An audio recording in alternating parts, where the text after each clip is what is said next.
Today we'll show you how to easily install your Nighthawk access point. An access point receives data by wired Ethernet and converts it to a 2.4 GHz or 5 GHz wireless signal.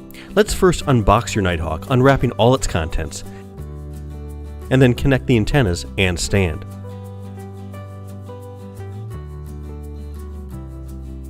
Wait at least 30 seconds for the device to extender LED to turn solid green. Now follow the setup instructions and then select Access Point to continue setting up your Nighthawk. You'll now be able to set up your network name, security options, and password. And click Next. After you apply the settings, you can now connect your devices wired or wirelessly to your network. Your Wi-Fi access point is now set up and ready to power your network.